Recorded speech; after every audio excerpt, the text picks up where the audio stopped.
there are other people who have opinions on this. There were folks who were fearful of passing a severance tax. Others who felt that it should all go to the general fund. And when you look at and you analyze the numbers in Pennsylvania, where we have a huge population living in a part of the state that has no Marcellus Shale underneath it, some of us know it, it's a place called Philadelphia, Southeast PA, they feel that all of it should go to the general fund.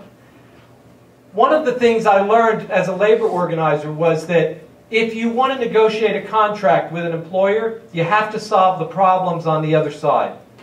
You have to solve the problems on the other side. So I think when we think about this severance tax, we have to think about the negotiations that go on in Harrisburg. We would love to have 100% come back here. Is there anyone in this room who wouldn't want it all here? No.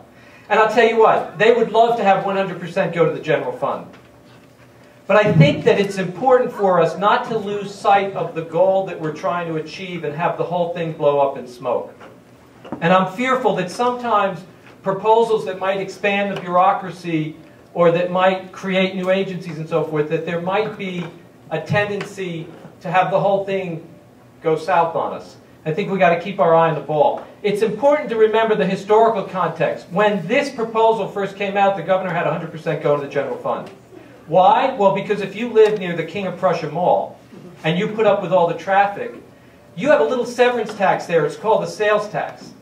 And it pumps out at 6% a day in and day out. And those cars come from everywhere. And there's an impact on all the communities. And what those reps from those communities said to me is, none of that goes back to our local people. We put up with all that. So when I heard that, I began to understand that from their shoes, they have certain issues with us having 100%. Now, by the way, I say this because I'm in a friendly audience of people in North Central PA. Believe me, I don't take their position with them, but I do try to understand their position and hear it.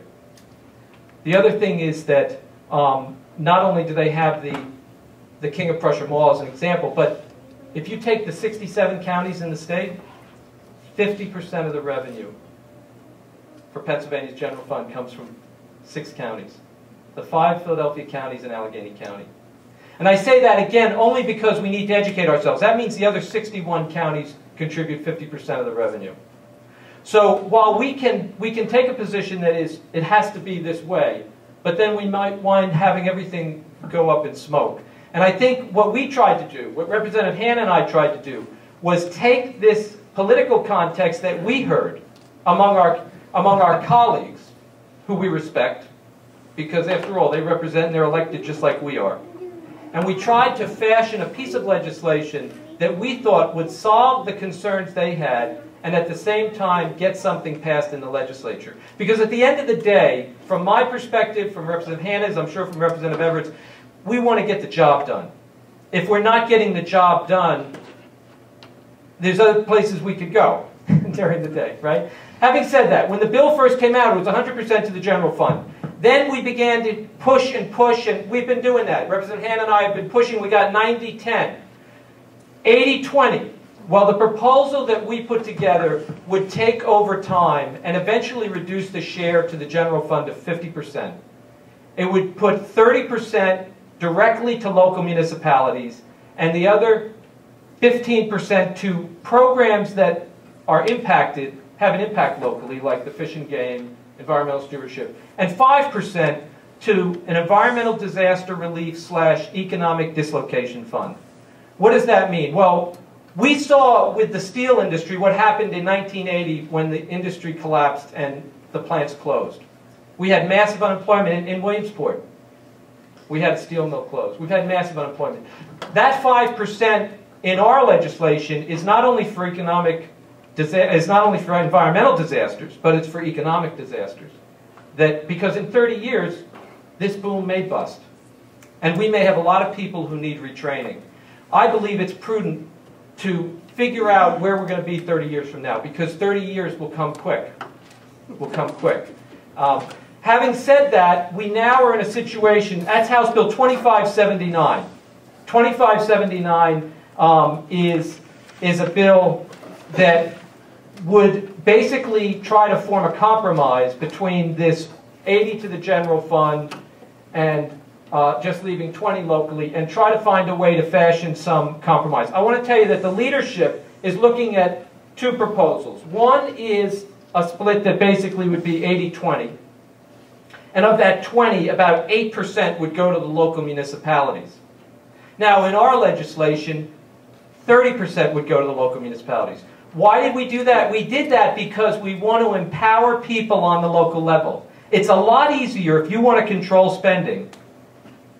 If you want to control spending, it's a lot easier to vote your mayor out, to vote your city council out, to vote your county commissioners out, than it is to change sometimes at the state level. So we want to empower local citizens at the grassroots level. And that's why we have 30% going to the local municipalities. And by the way, of the 30%, there are three types of municipalities.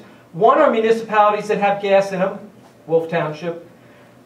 Another group are counties with gas in them. And the third one are municipalities with no gas drilling, but in counties with gas drilling. So, for example, the city of Williamsport, a third-class city.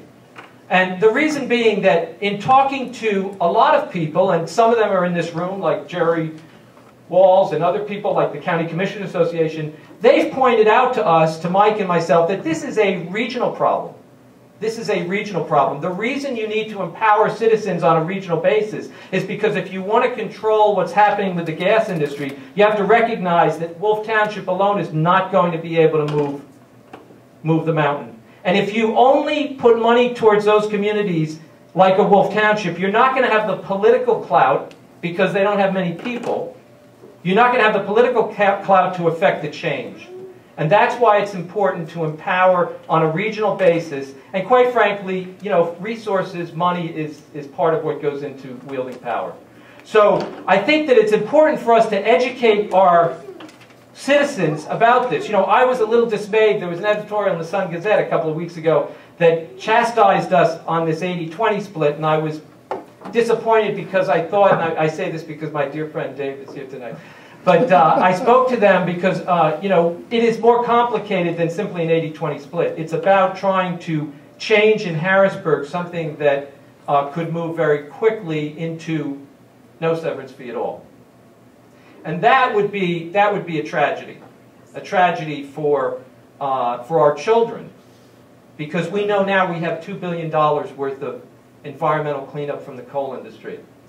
And it's because a lot of people got very wealthy and never paid a penny of tax for it.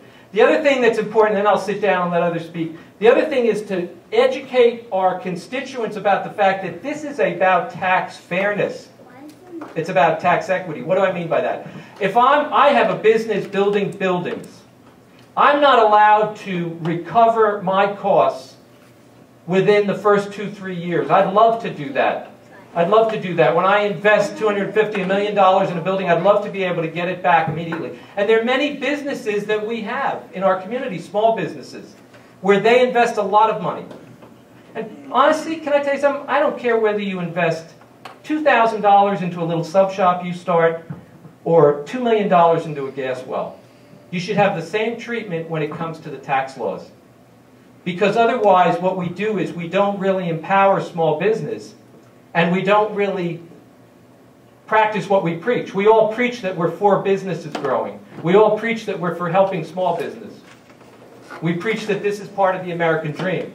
But if we don't walk the walk in terms of our tax policies, then what we're doing is we're just kidding people. We'd be better off to be honest with them and say, guess what? If you're worth $100 million in your gas company, you get special treatment. And if you're just someone who had a dream to open a sub shop one day, you're going to be a second-class citizen. So we have to educate our constituents, frame it for them, and get them to especially talk to the Senate.